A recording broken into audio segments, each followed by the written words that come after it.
الحمد لله وثناء لله والصلاة والسلام على رسول الله وعلى آله وأصحابه ومن والاه. اللهم انفعنا بما علمتنا وعلمنا علما ينفعنا وزدنا علما. waxaynu ka bilaabaynaa aayadda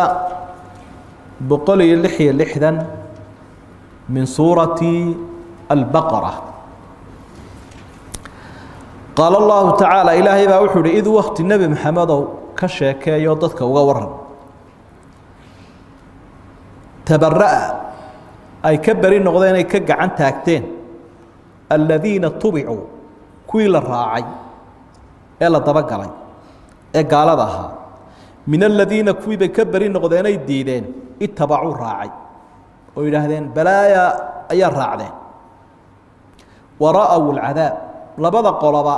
cadaabkii bay arkeen wataqadacat waxa go'day bihim iyaga alasbaabu bihim xarkiisu xidhayaa go'ay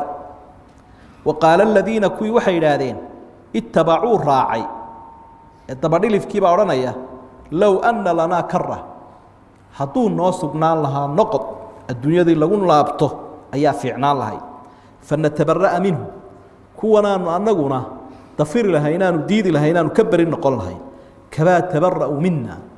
kamaa tabara'u mina siday imika iyaguba noo diideenay nooga gacan taagteen kadaalika sidaasuu yuriihim ullah ilaahay baa wuxuu tusinayaa acmaalahum camaladii ay soo sameeyeen adduunkii xasaraatin calayhim iyadoo murugo iyo ciil ku ah wamaa hum bikhaarijiina min annaar manay noqonin kuwa naarta ka baxaya cudurrada dhaca ee aayaadkan ilaahay uu nooga digayo ee ummadaha baabi'iya ilaahay iyo aakhiro seejiya waxaa ka mid a nacamlanimada dad waaweyn oo ilaahay caqli siiyey oo wixii ay aaliyadii ama agabkay wax ku maamuli lahayn wax ku hogaamin lahayn naftoodii iyo ummad kaleba cadilay asaabahum maa yusamaa ataxajur alcaqli caqligii baa ka xidhmay caqligoodii bay cid amaahiyeen ceeb ka weynina ma jirto qof ilaahay oo caaqil ka dhigay oo mutasarif ahoo dareemayaashiisii u hagaajiyey inuu caqligiisa cid amaahiyo ceeb weyn bay ku tihi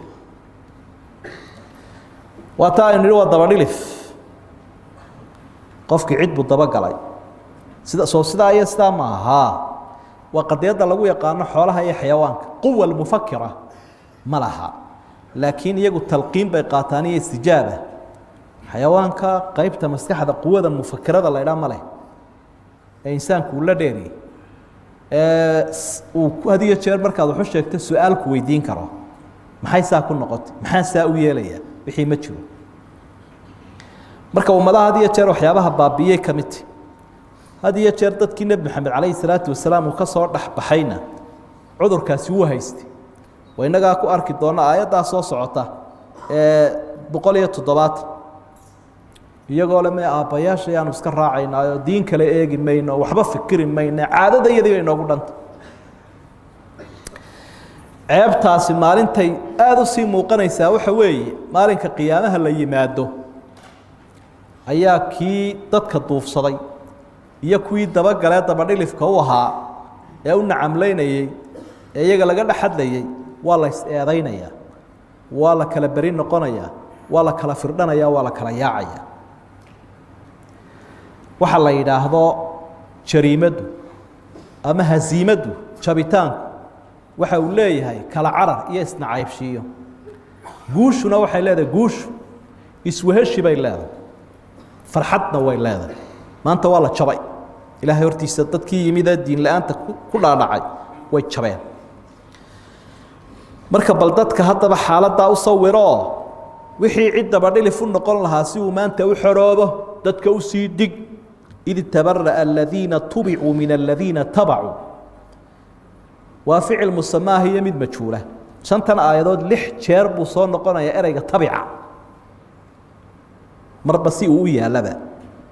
ilaa aayadda aan kuu sheegay 176 aayadood isdaba yaala ma shanta aayadood 6 jeer buu ereygu soo noqonayaa siduu ilaahay ugu nuuxnuuxsanaya subxaana wa tacaala uu nooga dhaadhicinayo kuwii la raacay baa diiday kuwii raacay yaa la socoteen yaa sheegaysaan xaggaa nagu daba gasheen idinma naqaano kala fadhasaa ka dhacay miimka xejista bay yidhahdeen kuma aqaano iyo maya soomaad maqal miimka xejista qolada qalaad si bayna miimka xejista ar meeshaasuu miim ka dhacay waaye wataqaطacat bihim اlasbaab xarkiisu hayaag ilaa xarigu xarig muu hayne xarigin kaa qabuha xarigu wuxuu ahaa xarig maslaxadeed iyo xarig liito oo diin la-aana iyo adduunyada lagu wada socday oo la kala intifaacsanayay xarigga iimaanku ma go'o alcurwatu lwufqa baa la yidhaha waqaala aladiina tubicuu waqaala aladiina tabacuu kuwii haddaba iyagu dabadhilifkaa wax raacay baa waxay yidhahdeen intay murugoodeen low ana lanaa karah miyuu noo sugnaada noqon lowdan xarfu tamani baa la yidhaha tii jawaabta u baahnayd maaha ahay arwaxa wanaagsanaa lahayd in ifkiina lagu celiyo fanatabaraa minhum kamaa tabara'uu mina waanu ka durki lahayn siday iyaguba noo diideen ay nooga durkeen maanta waxay ka mid tahay waxyaabaha caqli gaabnaanta in aragtidaadu ay dheeraan weydood garan weydo waxaad ku jabaysiiyo waxaad ku guuraysanayso qofkan mu'minkaa ilaahay siduu u rabeeyey waxa loo sameeyey u rabaysan yahay inuu garan karo akhrii karo mustaqbalka isagoo ka duulaya waxyiga dabeetana waa kaa waa lagu jabaa kaa waa lagu horumaraa markaa wixii wanaagsanaa buu isla doonanaya uu dooranaya saasuu ku liibaanaya waxaa kalifay kadalika yuriihim allahu acmaalahum xasaraati calayhim wamaa hum bikhaarijiina min annaar camalkiibaa midna aakhiro lagu farxaa midna waa laga naxaa awliyada ilaahay wuxuu uhi laa khawfun calayhim walaa hum yaxzanuun murugo iyo cabsi ma leh kuwana camalkoodii wuxuu ihi camalkiibaa la tusiyey isagoo murugo ah beyjka lasoo kala bixiyo ama safxadda bogga lasoo rogo kitaabkoodaba waa naxdin kii kalena waa naxdin kii kalena waa naxdin guuri ma jirto idan halkaa waxaynu ka aragnay anna litaqliidi adraaran waxaan la idhaahdo daba socodnimadu inay leedahay dhibaatooyin aada u badan muslimkana mushkiladda haysataa waa tan ilaahay ka warramayo maanta ummadda islaamka ah madaxdooda iyo raciyadoodaba midhkan qur-aanku uu ka degayo tabaciyada atabaciyatu alacmaa daba socodka indhahala kaasaa dadkii baabiiyey xaggaasu baa lasii eegaya gaalkii muxuu yidhi gaalkii mayna ogolaaday gaalkii maxma soo wadaa gaalkii mayna ag jooga ka markaa ise soo ag taaga gaalku ama ummadaha shisheeye waa mucazazun mukaram mid markaa dee sharaf hele wey ayabtaquuna cindahum alciza faina alcizata lilaahi jamiica ilaahayna dadka uu canaanta wuxuu hi ma kuwa ilaahay nacdalay cisi ka raadinayaan marka dhibaatooyinka uu leeyahay qur-aanku tan uu ka digaya daba socodnimadu waxaa ka mid a cadamu tanmiyati اlmawaahibi aw idcaafuha ummaddan ilaahay mawaahibkuu siiyey ilan kaasi inagama mawhibo badnee waa insaan ilaa insaan adigu weliba diin baa dheertay mawhibadii wuxuu ilaahay kuu hibeeyey ee arin lahaa ee adduun lahaa ee waddan lahaa tii baa markaa noqotay mid aan laga faa'iideynin oo cadilan waxaa ka mid ah alibticaadu can iddiin waa asbaabta dhibaatooyinka uu inagu reebay daba socodkaasi in diintii laga durko ila isagu diin maaye markaad isaga daba gasho diin laawe oo dabadhilifkan u noqoto diintii baad ka durkaysa waxaa ka mid ah dararu nafsi aw ljasadi dadkii iyaga daba galay naf iyo jirtoona uma noola qaar sine iyo xaaraan baa dishay qaar daroogaa dishay qaar fikir say u fikirayeen bay waasheen oo strasiga ku dhaco naftoodii ay noqotay mid faariqa oo maran dabeedna waa iska wada dhimanayaan ama waa isdilayaan addararu alakhlaaqi akhlaaqdii baa baaba'day mar haddii kaa la daba galo gaalku wuxuu u taagan yahay wax kasta oo xun inuu qodo dabeetana ka jibbo keeno marka akhlaaqina dhibata marka waxay isweydiin la si aan uga feejignaano asbaabta keenta waa maxay tabaciyadan ama taqliidkan daba socodka ummadaha shisheeye ee indhala-aanta ah waxaa ka mid ah aljahl khusuusan ashabaab qofkoon diintiisa aqoon u lahayn waayo qofku markuu diintiisa aqoon u leeyahy ilaahay yaqaano aakhiro yaqaano waxa laga doonayo uu yaqaano wuxuu ka jabayo yaqaano waxyigan dhegaysanayo akhriyayo dee la mid noqon maayo ka jaahilka ah waxaa ka mid a alragbaةu fi اlamn wاlistiqraar dadku waxay arkayaan meelahay joogjoogaan wax ka dhacdhacayaan dabeetana gaalku in yar buu samaystayoo in yaroo nabadgelyo u eg daahirka ka nabadgashan ayuu isku hagaagaajistay markaasay leeyihin halkaasaaba nabadaba meesha iyadii waa waxba isku haysto dhibiila ka duulaya war halkaa nabadda ayna geey halkaasaa la iskaga noolaan karaya war maxaa ku keenay dee meel kaloo nabada baynu weyn halkan unbaa dabada la dhigi karaya anigii ciyaalkii wa amni markaa wakti koobana alraqbatu fi lxuriya dad badan baa waxay jecel yihiin inay xor noqdaan oo diinta iyo takaaliifta iyo xilka la saaray iyo cibaadada iyo waxan ayaabay dad badani ka baxsanayaan liishbaaci nafs walghariiza si qofku u dhergiyo baahida nafta halkee baahashan laga dhergin karayaa buu leeyahay wallahi gaalkaa in la isag taago oo khamriga iyo sinada iyo hadalka iyo wixii xunaa meesha lagugu diiday oo dhan halkaasaa laga dhargayaa waa asbaabta keenaysa in dadku kuwa ay u galaan waxaa ka mid a alraqbatu fii lafdi اlandaar dadka qaarkood baa jeclaanaya in si iyaga loo arko oo isha dadka ay usoo jiitaan kuwa ay ka agdhowaadaan qilatu tarbiya wa tafakuk اlusar dadkii oon la soo rabaynin iyo qoyskoo burbura arrimaha keenaya weeye in iyaga in la daba caro qoys waalid wanaagsan oo aabbiyo hooye ah oo diinli gacanta ay ku hayaan ubadkooda oo intii ay kobcayeen ay soo barbaarinayeen sida geedka ah dee halowga ilaahayba haye inta badan wuu hagaagaa laakiin caruur aabba iyo hooye bannaanka ay kusii daayeenoo cidlo laga helay dee waa la garan karaya halkay marayso waxaa ka mid a asbaabta keeni karta tabaciyadan indhahala muraafaqatu اlasdiqaa asuu saaxiibo xun oo siiba da'yartu ay daba galaan qofka weyn laftiisu hadduu saaxiib xun raaca isna halaagsan waxaa ka mid a arrinta wuxuu dhammi ku soo ururayaan alixsaasu binnaqsi الshaksi qofkiioo isagu aan isku kalsoonayn qofku ama ummaddu nuqsaan bay dareemaysa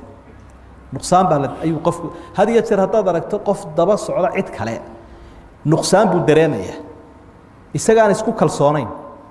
kadibna wuxuu leeyahay waxay u baahan tahay naftaadu inaad kabto wixii la soo qaadaba dee inagu iskuma filin dee kaasaynu u baahannahay dee anigu sidan ma ihi markaa naftiisiibuu qofkani nuqsaan ka dareemaya waxaa ka mid ah ata'ahur biwasaa'il اliclaam agabkan raggu samaysta ee wax la isku baahiyo ee saa loo soo daayey ee aqalkaaga iyo meheradaada bilaa idanka ku soo gelaya oo arrimaha keenaya in ummaddu ay sidan oo kale noqoto dhaqan aan dhoofin soomaad maqal dhallinyaradu waxay idhahaan kaa yari waa dhaqan aan dhoofin waxay uga jeedaan dhaqan celis weeye laakiin dabadda muu tegin ee halkanuu dhaqanku kaga lumay bay kuleeyihin isagoo halkan jooguu dhaqanku ka lumayoo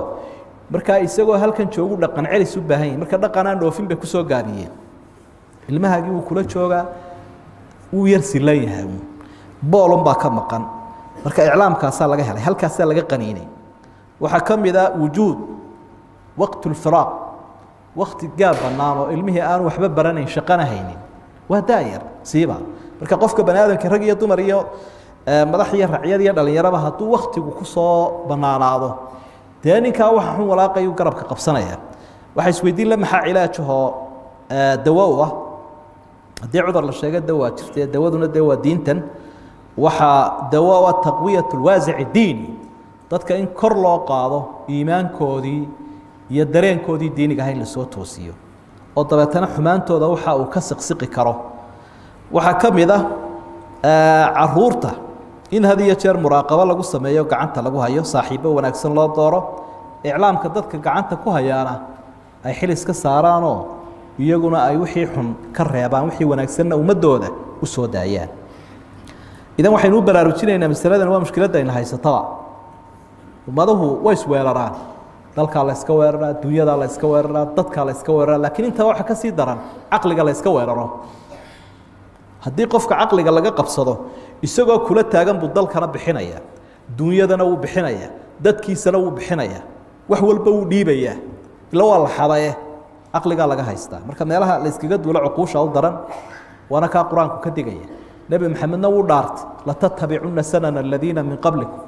wallaahi inay idin raaci doontaan buui kuwaa gaalada ah way idin raaci doontaa hadday godka maansacagalayda cidhiirigaa galaan idinkuna way idinka dabageli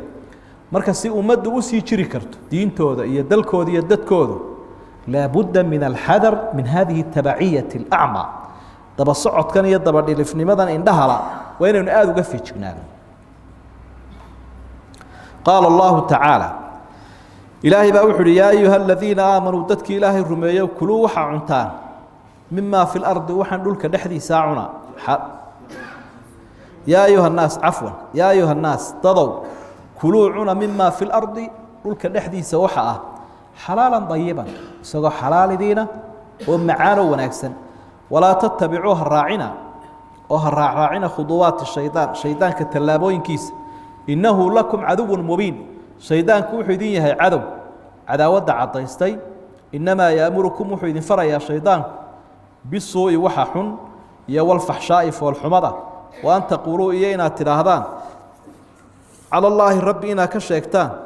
ما لا تعلمون وحيدان قرنين إلى إلهي كشيكتان وكفى اللوتان وكورسان هل كان الرب وحى وحصي عبادوينك سورة دا عبادون بكوض ورمي ساعين قيب كلو عبادوينك كم يضو يضونا إن حلاش اللعنو حيابا إلهي لقامر قادنا يوحى كم يضا إن حلاشنا اللعنو حارانتنا الله يسكيل عليه تذكر شيطانك يكوى وضوف صلي وحيابا هيدتك كوها لقانا وحى كم يضا حارانت عنستيدا وقفكم مركو حارانت عنو سنوبيا آياتها الدنبين كو أرك إن شاء الله يدو إلهي سوعلني هذانا حيابا عربتو عنك كو هايان بكم يدهايد إني حارانت استعمالي تشرين سيدنا آياتها صوص عطاكو أرك دونه بقولي لبيت الطبات أما استحيت الطبات تقريبا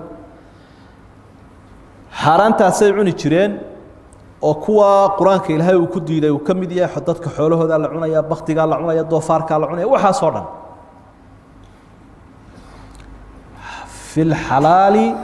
ما يغني عن الحرام حلاشي بينو هيسنايو aynu kaga maarmi karna xaaraanta marka eegta caalamkan aynu ku nool lahay waxa xalaasha ay waxa xaaraanta ah xaaraantu wax yar bay noqonaysaa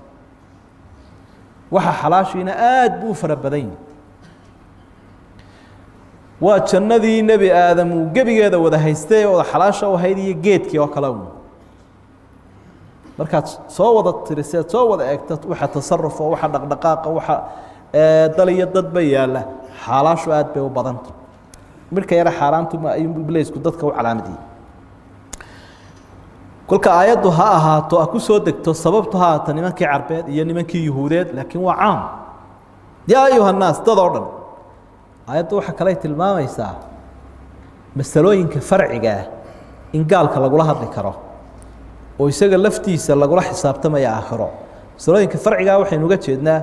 dee iimaanka wixii ka sokeeya islaamnimada waa mas'ala khilaafiya fi cilmi usul oo gaalka ma wuxuu laga doonayaa inuu ashahaato mise soomkii salaadii xalaal cunkii waxa soo dhan waa laga doonayaa intoo dhan waa laga doonayaa intoo dhanna sameeda uu ku jiraa laakiin markay fulin noqoto ashahaadada ka bilow baa la leeyahay ilaa kama ansaxaya wixii kale kuluu mimma fil ard حلالا طيبا حلالا نقول إلهي كمو دينا طيبا براعي سيدا سيتهايو إن الخبث يتبع الحرام قواعد كي كمت حمان تحران تيلا سعطا طيب نمادونا حلاش إلا سعطا سيدا دراد ديد وحكستو حرانه وحويه عافيمات وحويه دقاله وحويه إن عوال بمركا لقا حران توحنت وحلو حارانتي نمي حمان إلا هذا حلاشنا وناقة إلا هذا بالغو حلالي مركا أوران ميسيد وحايا وحاسيتلو وناقسين هاي محا لا يقود ديدي ويحل لهم الطيبات ويحرم عليهم الخبائث مركا حمانتا يحارانتا ودا سعلا هل مر أيا شيء طيبة أو وناقسن ددك اللو ديده وإذا كانت للعقوبة مركا عقوبتها هاي sidii reer banu Israa'iil hilibka geela iyo xaydha iyo caanaha iyo xal loogu diiday taasina cuquubay ahay fa bidhulmin min alladhina hadu harramna alayhim tayyibatun uhillat lahum waxyaaba macaan baa loo diiday gardarra ay sameeyeen baa lagu cuqubaynay dibunu raacdo intan aayadku ay sheegi doonaan waa tan xaraanta la tirinayay daraasadaha cilmiga lagu sameeyay mid walba waxa la soo taabto kii cunayay laftiisu uu soo taabtay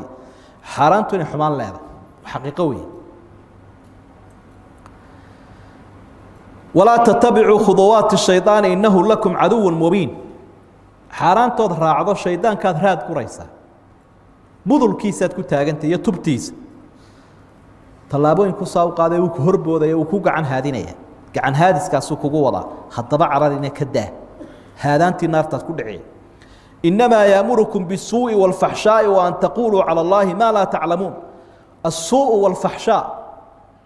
suu waa xumaanta faxshaaguna waa foolxumada sii weyn sida sinadoo kale iyo xaaraan cunka iyo inaad ilaahay ka warisood ka sheegto waxaanad garanayn oo ay iyaduna shayga loo yaqaano alqowlu calى اllahi bigayri cilmi walaa takfu maa laysa laka bihi cilm ina الsamca wاlbasra wاlfu'aad kulu ulaa'ika kaana canhu mas-uula waxaad jahli kaga suganta inaad xukunto ama fatwooto ama sheegto diinta ka sheegto dembiyada waaweyn bay ka mid tahay kabaa'irta waxaasoo dhan shaydaanka xayaysiiya waxani wax xun weeye